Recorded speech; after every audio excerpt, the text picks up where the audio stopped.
Elwood City Limits supports those who are protesting and fighting against the systemic oppression and murder of black people by police. Please consider donating to your local black-led organizations or to bailout funds for protesters.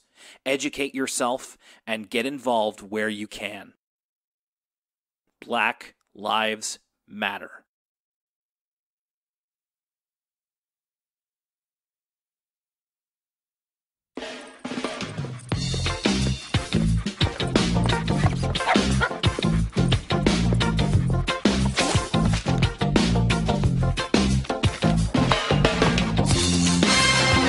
All right, Lucas, you're back at it again. I've got a couple more lightning round questions for you. Are you ready?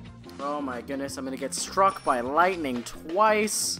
I can't believe it. I gotta put down these metal rods that I keep carrying around. This is becoming an habitual problem for me. But I suppose it's my duty to pass through the lightning round. So hit me with the business, Will. Let me have it. All right, so which Arthur pet would you want to own? That's from Michaela. Ooh, I think I saw this question come in, and I had a lot of time to think about it. Actually, I listened to the episode, Will, or at least the portion where you were asked this, and I think you had the correct guess, which is Nemo all the way. I thought so. You do own a dog, but you also have the vibe of a cat person. That's true. Cat person, yeah. Dog person in the streets, cat person in the sheets, you know what I'm saying? And this one's from Funis. Are there any fan projects you like? Now, in the episode, we were talking about fan projects like I mentioned Dragon Ball Z Abridged or Yu-Gi-Oh! Abridged, that kind of stuff. Any fan projects that you can think of that you've been a fan of? Ooh. Oh man, there's definitely some. I feel like they all kind of never pan out just because they're so kind of this isn't a very lightning round answer, but they're so kind of what's it called when you're overreaching? They're ambitious. I remember when I was a kid, I used to follow. There was a project called Metroid Prime 2D where someone was trying to remake Metroid Prime to be like Metroid Fusion, but using Game Maker, and that. Oh wow. It never really panned out. They made like a room. They had developed like a movement engine, but never much more than that. What other fan projects? Fan translation projects are a big one for me. There's a lot of games I wouldn't be able to play unless there was sort of a fan project. So like things like Mother 3, a game called Sega Gaga. All those old Japanese Fire Pro games. Those are kind of things that are only accessible via fan projects. Also, Mugen and all of Salty Bet is worth noting. Right on. All right, there's the lightning round. And Lucas, it's good to have you back here on Elwood City Limits, the episodic Arthur podcast, for the start of a brand new season. And this is a jam-packed episode. We've got a lot to talk about. Of course, my name's Will Young, and I couldn't start the new season without you, Lucas. It's a new season, a new era. Happy anniversary. It's not quite an ECL anniversary. I don't know do we know what month ECL started in? I feel like it was the fall. It was August, actually. It was okay. So we're coming up on the ECL anniversary. So an early anniversary present. We're going to be talking about this episode of Arthur, the happy anniversary episode. I remember because it's a couple weeks before my birthday, and on this anniversary of Arthur, we can talk about something that is, I think it's a little bit old news now. I feel like this was either last week or the week before, but this most recent season of Arthur has been nominated for an Emmy for Outstanding Children's Animated Program. Arthur's like what Kanye West is to the Grammys, Arthur be to the Emmys. I feel like, does Arthur have the most children's enemies? Definitely has a lot of enemies. The most children's enemies. The most children's Emmys of any show. I would assume it's either that or like Sesame Street might have more.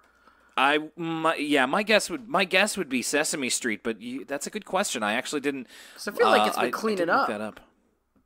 I mean, it's in consideration a lot. So programs with multiple awards. I'm looking. These are the Primetime Emmys. Sesame Street has 10 awards for the Primetime Emmy for Outstanding Children's Program. Okay, makes sense. So they're kind of unbeatable. And then there's a bunch for like Wizards of Waverly Place has 3. So how about that? Not a good show. Listen, and that's not me. Listen, that's not me disparaging, Disney programming. Sweet Life of Zack and Cody, fantastic show. Wizards of Waverly Place, not so much. That show's pretty bad. I think I should. Okay, so I need to make this clear. This is the Daytime Emmy Award, not the Primetime Emmy Award. Ooh. And, well, Lucas, would you look at that? You were right. So, excuse me for having my facts incorrect here. Arthur has the most Daytime Emmy Awards for Outstanding Children's Animated Program. It's tied. Lucas, what program do you think it's tied with? Daytime Children's Program? Yes. Now, I'll give you a hint. It's an older program. Not too old, but it is older than Arthur. I don't think you're gonna guess this. Is it animated? Yes. It's animated, you say? Mm-hmm. Oh gosh, jeez, I have no idea. The Muppet Babies. What? Really? That's like the Academy. That's like when people in the Academy haven't actually watched the show and they're just like, when they're looking at the animated. That's how like Boss Baby, and it's not just because it has baby in the name as well. That's how things like Boss Baby get nominated for Oscars. Is people were like, listen, the Sesame Street's great, so obviously the Muppet Baby shows were definitely good as well. Dude, this entire Wikipedia article that I'm citing here, it's like the Muppet Babies swept the awards the first 4 years, and it was just broken up by the New Adventures of Winnie the Pooh at the end of the 80s. Hell yeah. You know what, though? What a way to topple the king, because the New Adventures of Winnie the Pooh slaps. We finished Kingdom Hearts 1, Will, the other day. Oh my god. Kingdom Hearts update for all the fans who've been waiting to check back in. Kingdom Hearts 1, very bad video game. You can pretty much watch a YouTube video that has all the cutscenes from the start. You don't even need to do all the cutscenes from the game. All the cutscenes from the start of the game and all the cutscenes from the end of the game. And you know what? They also kind of sub that up. We started Kingdom Hearts 2. They sub that up in the start of Kingdom Hearts 2. There's really, literally no reason to play Kingdom Hearts 1 except when you get to roll up on Winnie the Pooh and Sora has to talk to Winnie and his friends. And you're like, oh, this is kind of cool. I love those parts. They're like a warm hug. It's the best part. But yeah, so that's what New Adventures of Winnie the Pooh reminded me of. Is we're done with the scourge that is Kingdom Hearts 1, on to Kingdom Hearts 2. It does get better in some senses from there. I'm going insane by the fact that Pinky, Elmira, and the Brain won the Daytime Emmy Award in 2000. Who was at the switch for that one? But back to Arthur here. So Arthur, the last time that it won the Daytime Emmy for Outstanding Children's Animated Program was in 2007. The last time it was nominated was 2015. So it's been a couple of years before Arthur has had a kick at the can, and it's up against some pretty stiff competition, as I understand it. I'm not super up on a lot of cartoons these days, but it's up against shows like Craig of the Creek, which I've heard really good things about. As someone who, so a lot of these shows, Will, a little bit of background about me. I travel a lot, not so much since COVID started, but I travel a lot for my job. And a lot of my time is spent hanging out in rural motel rooms.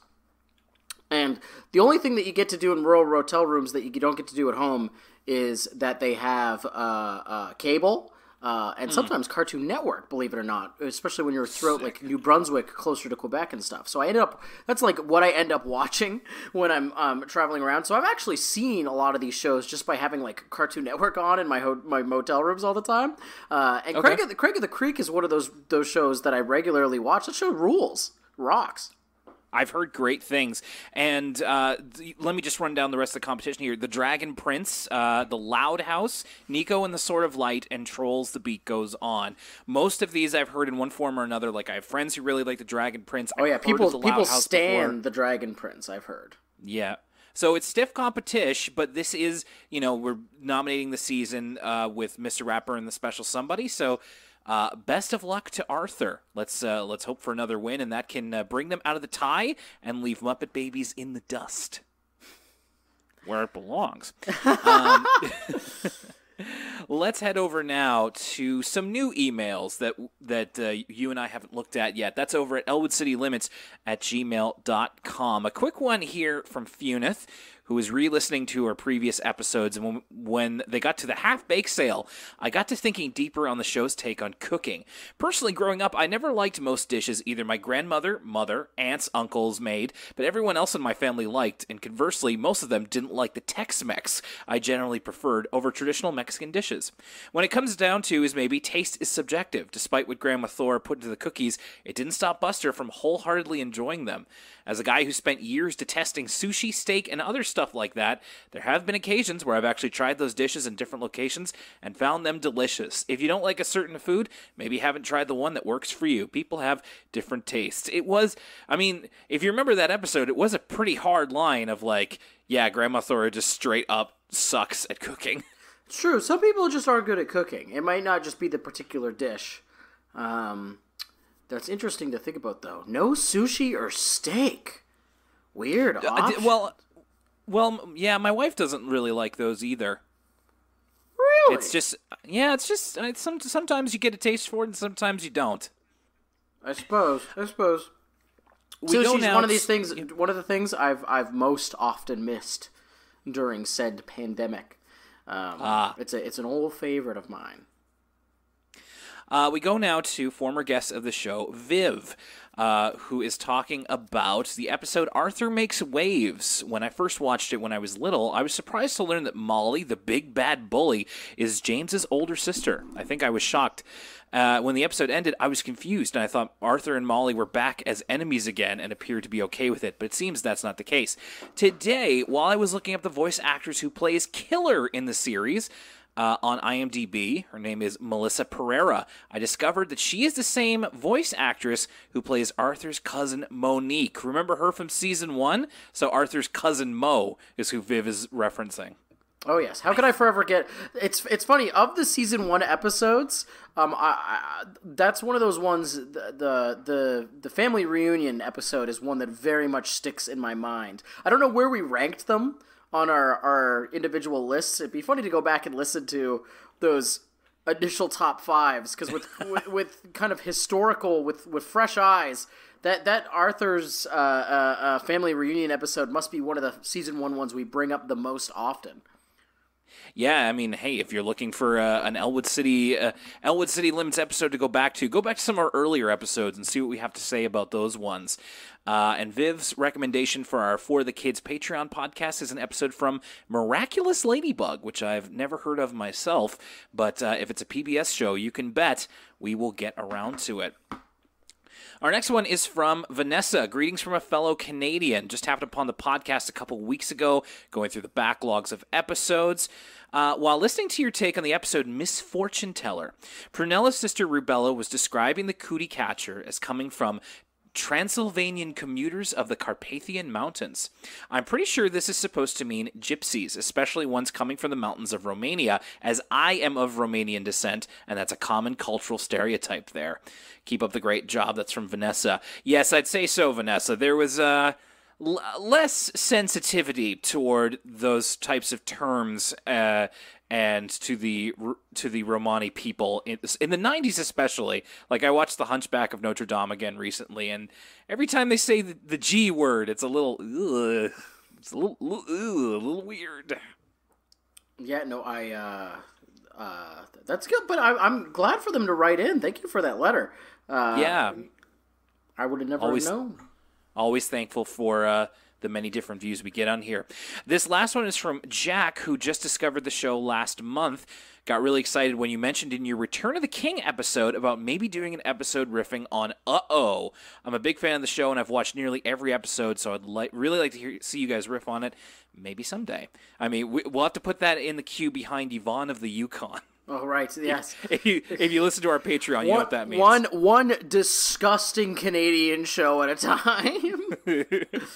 There's a YouTube channel called YTV Direct that has some episodes in full, and another channel named Uh-Oh Game Show CA that has many episodes. I think I've gone there once or twice when I'm, like, drunk with my wife and just, like, let's watch some Uh-Oh. Yeah, I like watching episodes that are, like, filmed in, like, St. John's, or, like, try to get as close to here as possible. Sometimes, I don't think they ever filmed an episode of Uh-Oh here, but they definitely filmed, like, there's those middle segments of Uh-Oh where they're not in the studio set, they're in the, like, outdoors area, and they've definitely had parts in Halifax.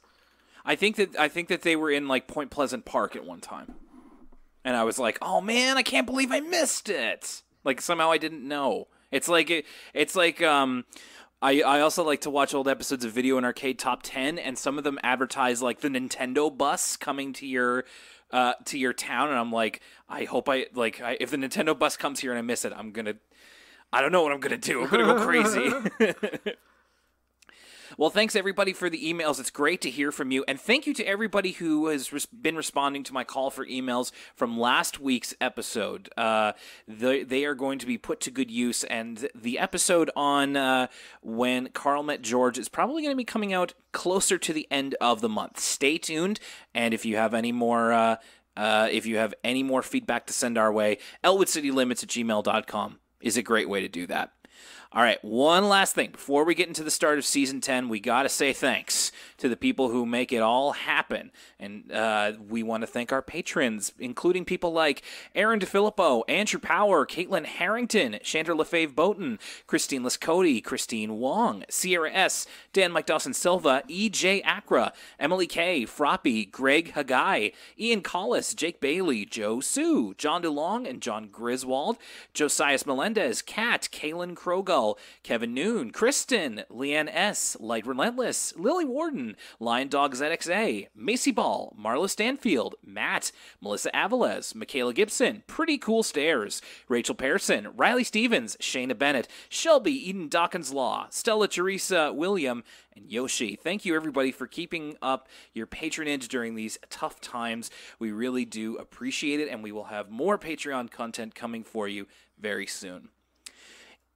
Arthur Season 10, Lucas. 10 years of Arthur. 10 years. 10 big ones. I can't Season believe 10. it. I mean, we're finally into the double digits. It only took 4 years. Yeah. But we made it to the double digits. That's true. Still not at Flash animation. I guess we got to get all the obvious jokes out of the way, right? Oh, 10 years? This guy's still in 3rd grade? What's going on? What did DW still for? Oh, it looks exactly the same. What are we talking about? What are we talking about here? Shouldn't this guy Arthur be using a cell phone? and all that jazz. So, a couple of facts about Season 10. It's a little bit of a quieter one, despite being the 10th, the anniversary of Arthur. The season originally aired from May 15th to the 26th in 2006. It's the 3rd season of the show where the episodes aired over the course of 1 month, along with Season 4 and Season 7. Some of the other seasons were staggered out to several months, but these were all in basically the space of 11 days? So they really got him out there quickly. It is, of course, the 10th anniversary of the show and the 30th anniversary of the book series. Oh, what? And 30? So the book series 20 years predates the TV show? Yes. Oh, wow. Yeah. And if you look in the background of some episodes, there was, at the time of this season's airing, they had what they called the Crazy 10's Scavenger Hunt. So look for hidden 10's in the episodes of this season, and I don't know. The Crazy 10's sounds like a roving street gang from Mad Max or something. You gotta watch out for the Crazy 10's. That's a really good point, actually. It does. They only ride 10-speed city commuter bicycles. Ooh, yeah. Okay? And they're a roaming gang of bike messengers, the Crazy 10's. Okay, original content. Don't steal. Don't steal. We'll know if you steal it. And this is the very first episode of Season 10. It is a double episode, so we're just talking about one story, simply called Happy Anniversary. And Lucas, it's all about perspective. That's the theme running through this one. In fact, it's perspective that they're learning about in a video in Ratburn's class, and we get the first lingering image of Season 10 is this big Jeesley mosquito with bug eyes, and oh my god, this is a nightmare. I was saying, already off to a great start with this season. We all know, another episode we reference all the time, almost disproportionately, is the one with the lice, right? That's a big important episode in the Elwood City Limits canon. And so, what better way to start a season, then with kind of that louse-like micro imagery of a gross mosquito, and then like this whole thing is like very intriguing. Like we have the audio of the guy explaining what's going on. There's like a weird kind of distortion effect on the guy's voice to make it seem like an 80s educational documentary. I really liked the way this whole section was put together. So I didn't really know what to think. I thought it was, they often do these kind of, microscopic pull-ins to the show, but I wasn't sure where exactly they were going with like perspective. By the end of the episode, they ended up kind of tying the theme together. I also kind of liked how everybody was like, "Wow, that was amazing! Play it again!"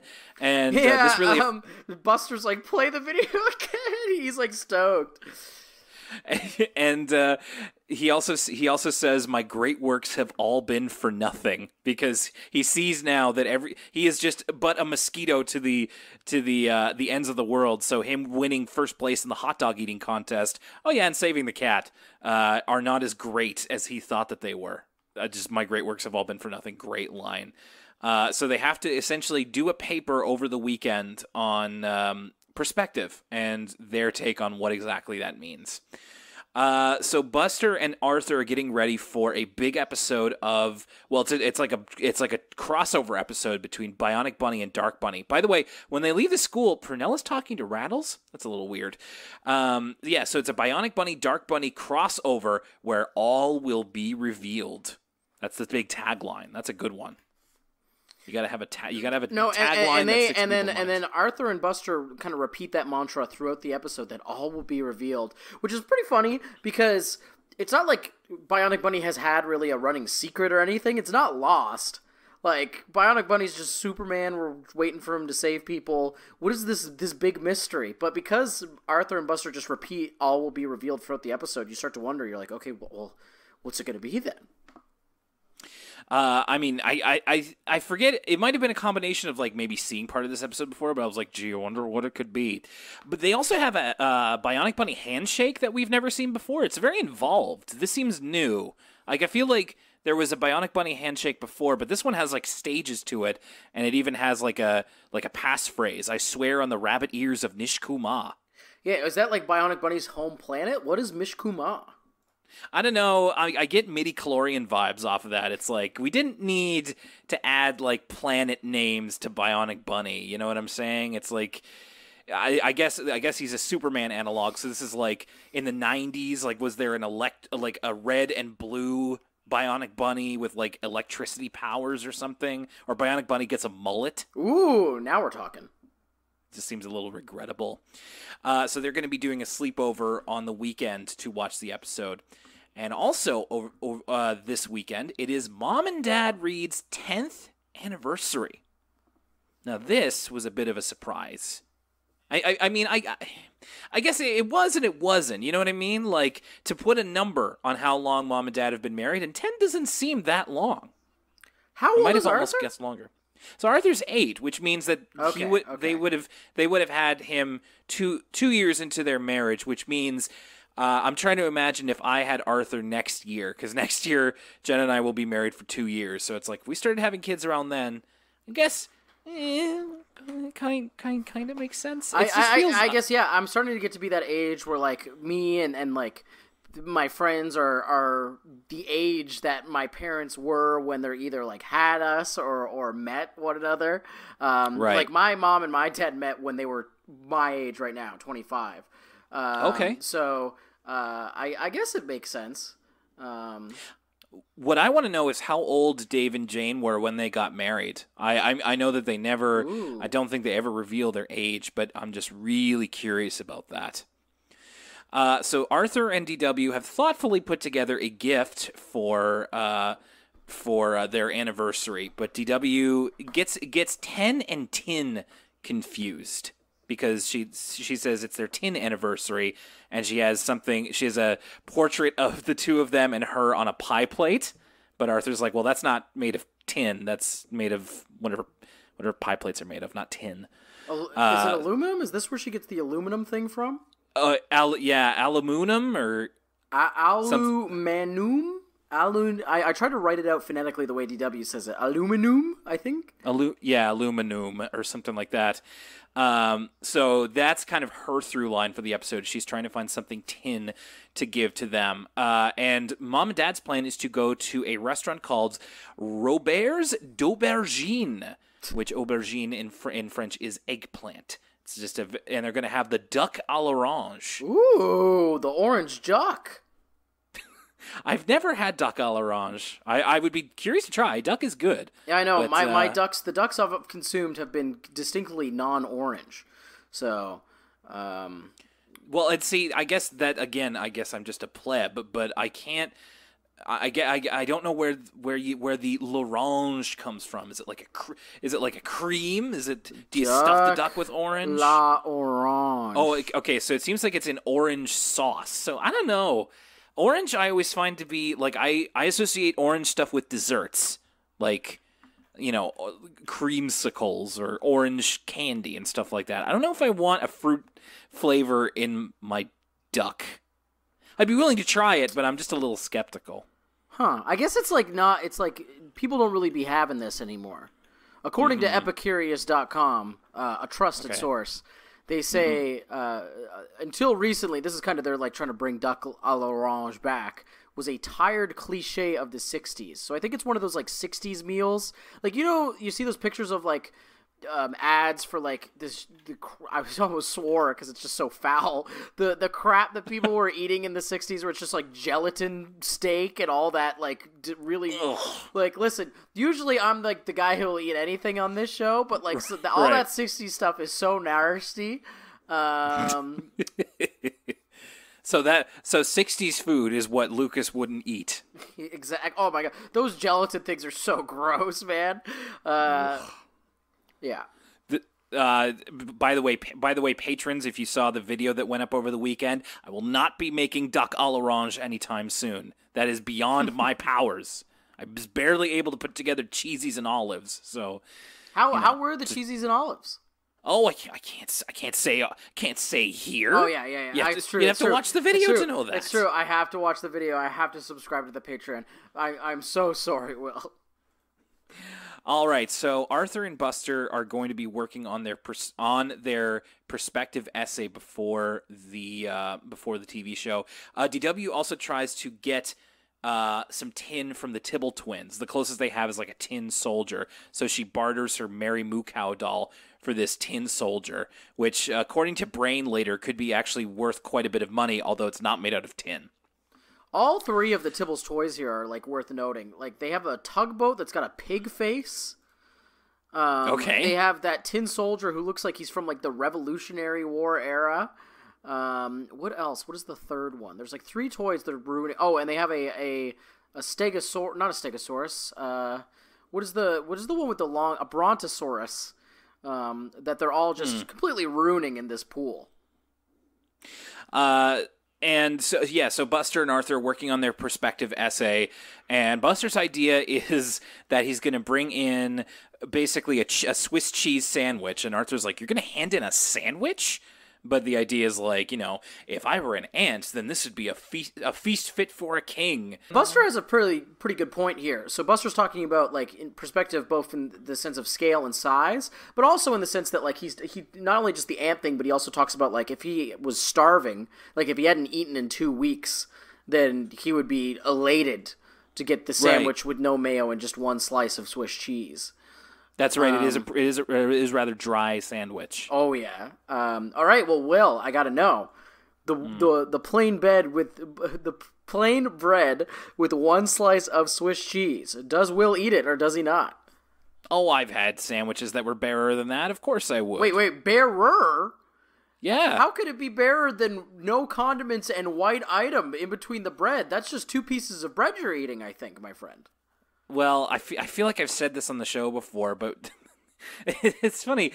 My wife and I were talking recently about how, like, there were some things that our parents made us that were, like, literally the easiest things to make a kid, but to us, They were like, you know how sometimes when you would go to like a barbecue and you get a hot dog and on the side you'd have chips and you'd be like, I get to eat chips for lunch? Yeah. This is amazing. For all our American listeners, the chips with the sandwich thing is not a thing here. Like, people don't eat chips with the sandwich all the time. So like, the chips with the hot dog at a barbecue was so. Yeah, I totally agree, Will.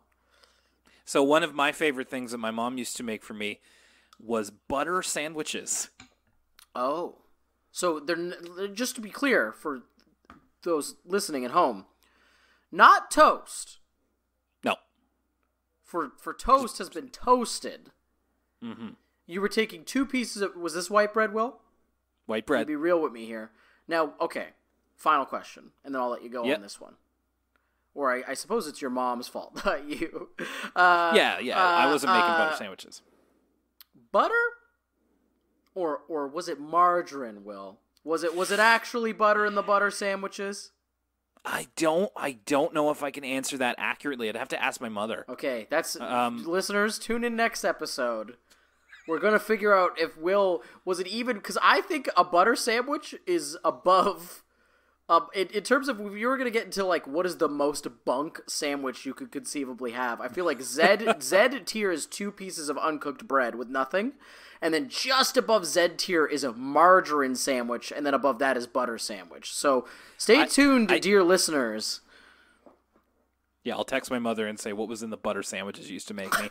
If I had to guess, I think we were a big Becel family, a big margarine family. Okay, and that's my suspicion as well. I bet you weren't just eating a slab of butter. I bet it was not even butter on the butter sandwiches.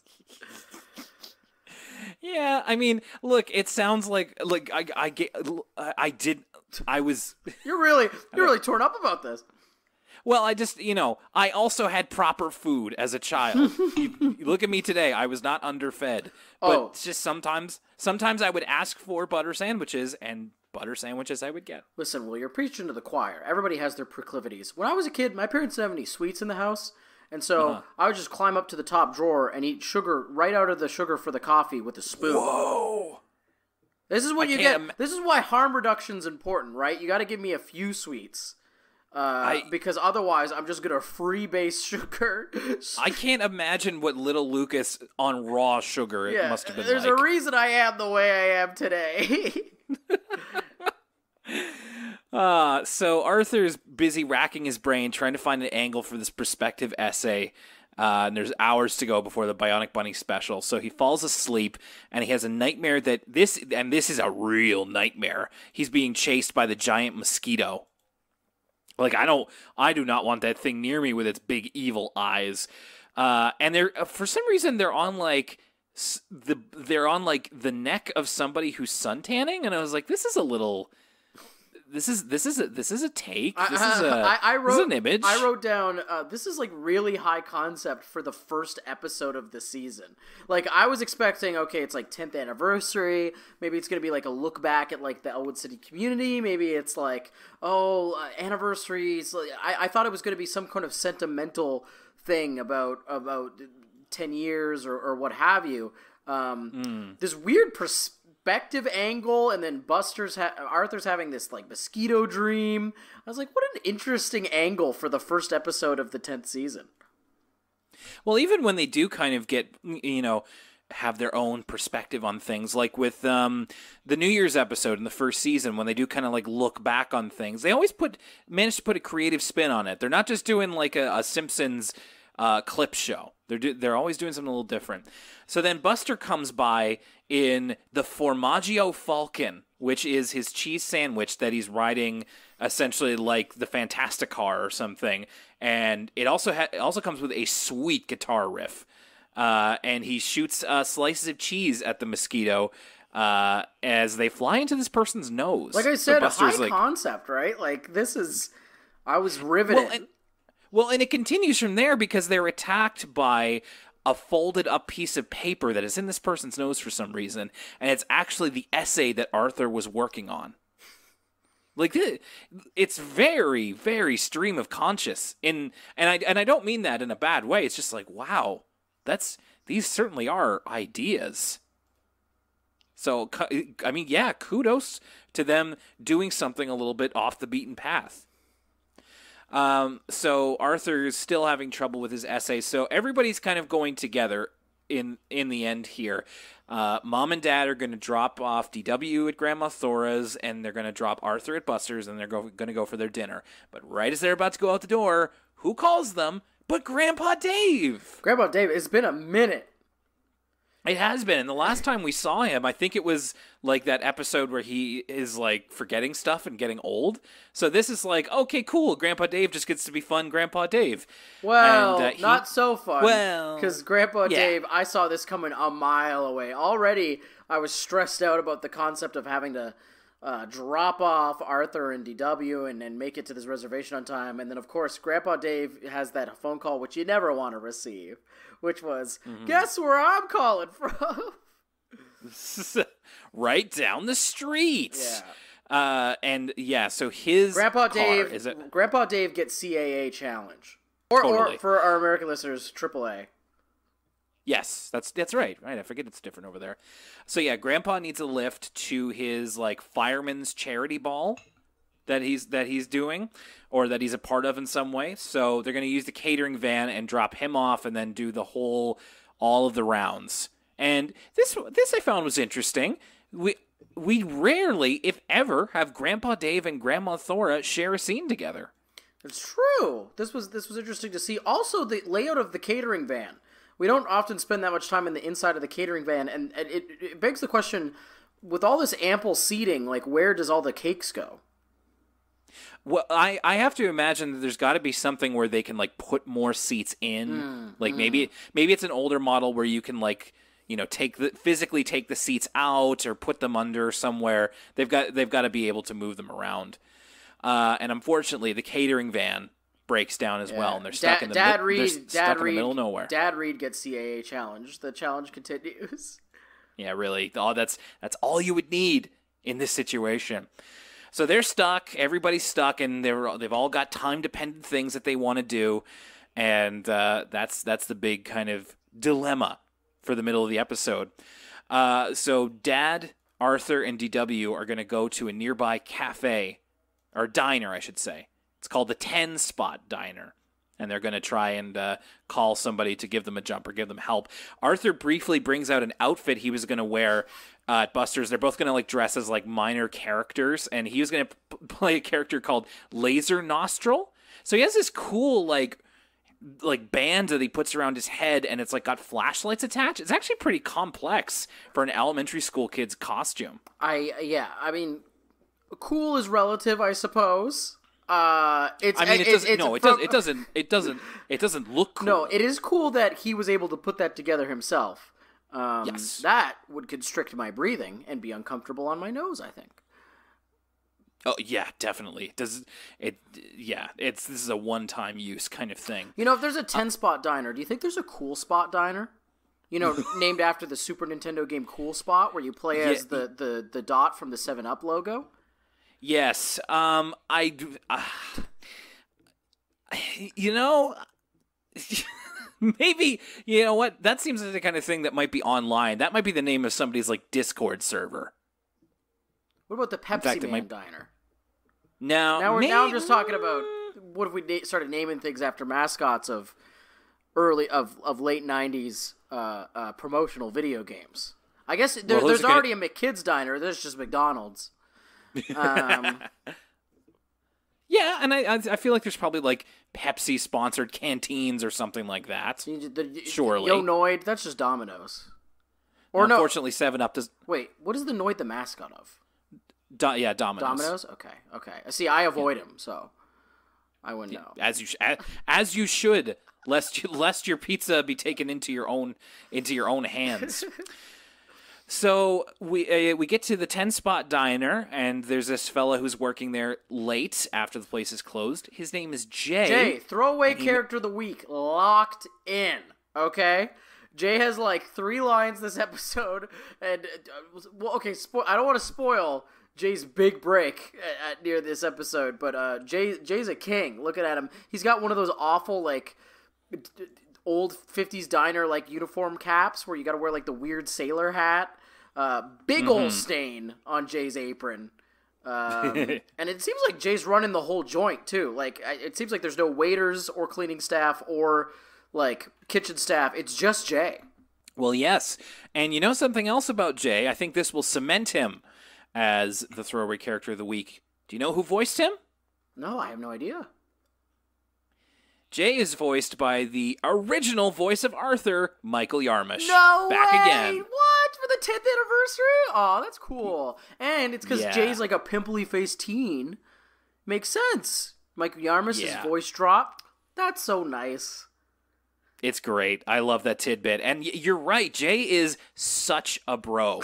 So what ends up happening is that DW and Arthur squabble over who gets to use a dime on the jukebox. This isn't going to make sense to anybody but the people who are listeners who live here. But that's me fighting over the last loony to use the digital jukebox at the Argyle Freeman's. Okay, catch me on Saturdays at the Argyle Freeman's, trying to really troll the bar by bringing up like Break Stuff by Limp Bizkit on the digital jukebox, or the X-Files theme, or just like whatever is the most annoying music I can think to subject the bar to. I'm like, hey, I paid a loony for this. You such and such. How dare you? But yeah, so DW and Arthur get themselves locked in. Essentially, I thought it was a freezer at first, but it's like a pantry. And Jay to the rescue here. He can't exactly get them unlocked, but he says that he's going to go drive to get his manager. Apparently, Mom says he drives hours away, like just on his own, and also offered them any food that they want in the diner. This guy's a hero. Oh yeah, Jay is, dare I say, an essential worker. Also, yeah, big time. There's no one who's not an essential worker if he isn't. Yeah, justice for Jay. I'm clapping for Jay. You know what I mean? As an essential worker. But yeah, Arthur and DW, they get locked in the freezer, and Jay's like talking about like, oh, you're not going to be able to find a locksmith at this hour. So he's going to have to go and get his manager, drive away. In the meantime, Arthur and DW's like starts to freak out. She's like, "Hey, don't breathe so much air. Breathe through one nostril." And Arthur continually having to calm her down. So he tries telling her a story. She already knows all the fairy tales. She tries to take her own stab at what she thinks might have happened in the Bionic Bunny Dark Bunny crossover. She thinks that they were separated at birth. One was taken by a witch and the other by a robot. And Arthur's like, no, there's no way it would be that. Don't be crazy. So what eventually happens is that DW kind of sits back on like a chair of big rice. What do you call them? Sacks of rice. And they accidentally bump into a radio, which just so happens to be playing a serial, an old radio serial called Kid Carter the Crooning Cowboy and his sidekick Mistral. Dude, this whole, like, it's funny watching this because this whole, like, aesthetic of the crooning cowboy, it's all the way back. It's very 2020. Everybody's talking about Orville Peck. Everybody loves sad singing cowboys now. So this was kind of a delight to see. Kid Carter the Crooning Cowboy, or as I called it, Read Dead Redemption. So I was kind of, I gotta be honest, this far into the episode, I was a little bit like, yeah, this is okay. Like, we'll kind of see what happens. Once it hit this, I was like, this is great. Like, my opinion turned around, and I almost wish more of the episode could be this, but the little bit we get of it, I really liked. So basically, it's Arthur as Kid Carter and DW as his sidekick Mistral, and they both are putting on their, like, Southern cowboy accents, which I think is just great. It's like these little kids talking in their best cowboy twang. It's the best. So they ride into a town, and Mayor Mousesizzle is played by Mr. Ratburn, and he's got the Old West comb over, he's got the villain's mustache, and he's got the Tibble twins as like his heavies essentially. Yeah, no, this is incredible. He's got like a plan to run Kid Carter out of town or whatever. And they kind of put the idea in Kid Carter's head that there's gold in a nearby mine shaft. And they do that when Kid Carter is part of the audience at a tonic salesman named Dusty Buckets, who is played by Buster. Buster as an Old West tonic salesman, perfect. Great. 100%. I was all here for this whole dream sequence. We get Buster as the the tonic salesman. The Tibbles are like fantastic. The Tibbles have like adapted this like drawl. The whole thing's wonderful. And then of course, not to even mention like Arthur as the crooning cowboy himself, the titular crooning cowboy. Yeah, and he even gets to yodel a little bit, which I thought was unexpected. Arthur's song completely rips. We're stuck in a mine. Get Lil Nas X on that remix. Exactly.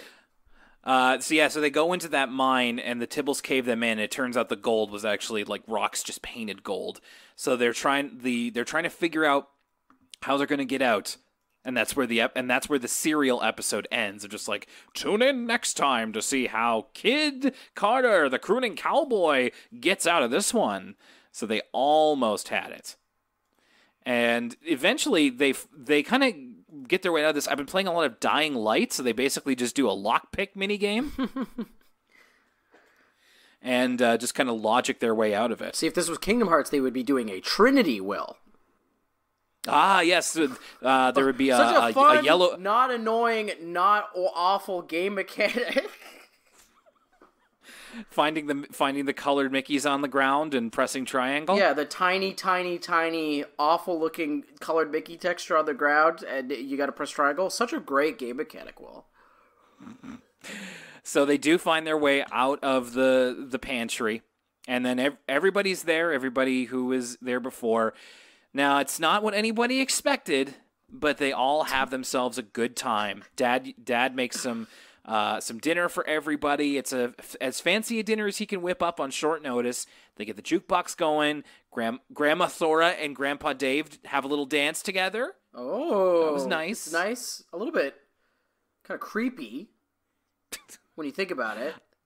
Oh, they're doing like the swing your partner round and round kind of thing. And Mom and Dad are dancing too. So it's all in good fun. I was thinking to myself, did Grandpa Dave and Grandma Thora have that nice of a time? Like, I'm sure Grandpa Dave would have rather just gone to his ball. I don't know. I think they all would have rather gone to their thing, but they got to hang out with their family. That's what's important. But yeah, this is what ties it all together. This is where they bring the perspective theme back in full force, because it cuts to an Arthur voiceover, and it's him doing his report. And in fact, I wrote down the quote here because I feel like this is important for this year especially, and I think in general. So Arthur says, "For me, perspective is realizing I'm part of something larger, like a family, a town, a country, a planet. And even though we all have our own plans, sometimes it's just good to be together." I thought that was great. I really liked that quote. And finally, Buster is going to present his sandwich, but has to wait until after lunch so he can get a new one, because he's eaten this one as well. So the end of the episode is Arthur hurriedly asking Buster what happened in the Bionic Bunny Dark Bunny crossover special. And then he even says, what? Did it turn out that they were separated from birth? One was taken by a witch and one by a robot? And Buster's like, yeah, exactly that. How did you know? So DW's idea wasn't so far-fetched after all. Oh, it's funny, Eddie. I feel like Arthur sometimes is resistant to kind of tying everything up in a neat little bow like this. But for the start of season 10, Will, I think it's A-okay. I think it's pretty strong too. Well, let's talk a little bit more in depth about Happy Anniversary. Lucas, how did this one strike you? I think that, the thing about Happy Anniversary is whenever the Arthur episodes get to be a full 24 minutes instead of two separate stories, I think they always make use of the extra time. All of those episodes always feel special. There's the one where they put on the play that's about Elwood City's history. I wish it was about us. Yeah, that would be Will and Lucas met in the rural Nova Scotia. There's all those episodes they use the extra time to kind of take a deep dive And this episode goes in some interesting places. It's like kind of a bottle episode, kind of not. We get to see some characters we haven't seen in a while, like Grandpa Dave. We got the introduction of Jay. 2 really fun dream sequences, which I'm glad that Arthur's bringing that back, because it was one of my favorite parts of the early seasons. And with kind of the end of last season and the first episode of this one, we're seeing more of those creative dream sequences with sort of the what was it, the fromage falcon? What was it? Whatever the cheese spaceship was. The cheese ship. And then we got, of course, the crooning cowboy, which was definitely my highlight of the episode. Great sequence. Yeah, like you said earlier, if this was split up into 2 parts and we were judging it like we normally do, where it's like, okay, what did you think of the first part, what do you think of the second? The second part is absolutely, without a doubt, the stronger half of the episode. But because we take it as a whole, I think that it's a fitting beginning to Season 10, and I think it's a creative way to kind of have an episode feel a little bit bigger, the big start of Season 10, and a good way to kind of pay its due diligence to 10 years of Arthur. Now, I don't think it's exceptional.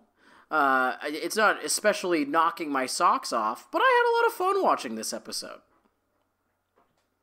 I was kind of skeptical about this one when it started off, because, I mean, not just when it immediately started off with the kind of mosquito thing, but I was like, okay, perspective and an anniversary, like, where is this going? And it had all of these strange little dalliances, like the dream sequence and all that kind of stuff, which is, like, in a sense, classic Arthur.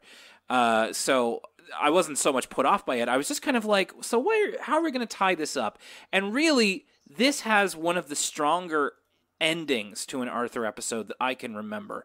In fact, the ending, I mean, you said yourself the second half, stronger than the first. The ending, the last 5 minutes, which includes the cowboy sequence and Arthur's kind of tying everything up with a ribbon, is what really kind of sold this for me. I thought that was terrific, very imaginative in the way that Arthur has always been, and a very prescient quote, which really, like, I was watching that and listening to that quote, I was like, man, this is what I needed to hear right now. So I really appreciated that. I always like it when Arthur is just as good watching it at any point in your life. And so I think that they really came back around, and I'm excited to see what Season 10 has to offer, because it's clear that watching this episode, even when I think that, I don't know about this Arthur episode, sometimes this show can still surprise me. So I'm happy to continue going along for the ride. And I certainly hope you all are going on the ride with us too. We've got a lot of stuff coming up here in the pipeline as we get into Season 10 in full, in earnest. And we've also got some stuff happening on the Patreon as well. Lucas, next week on the Patreon, we're going to be talking about Wishbone, my friend. Oh, the legendary dog Wishbone. Can't wait to kind of research more about that, find out more, and let you guys know about it. Of course, that's part of our For the Kids podcast series over on patreon.com/Elwood City Limits. And then when we get back to the ECL timeline, we're getting into an episode that features the stories The Squirrels and Fern and Persimmon Glitch It. The Fern episode will also feature some words from a special guest. Ooh. So you can look forward to that. I am very happy to be getting a Fern episode. I feel like it's been too long since we've done the last one, whenever that was. So, Lucas, once again, it's very good to hear from you again. And I'm really looking forward to more ECL, and glad to have you with us as always, and glad to have our listeners too. So hopefully everybody is doing okay, and we will continue bringing you this podcast, and in its many forms. Well, my name is Will Young, and for Lucas Mancini, now I'm a speck of dust with homework on the weekend. That's Elwood City Limits, and we'll see you next time.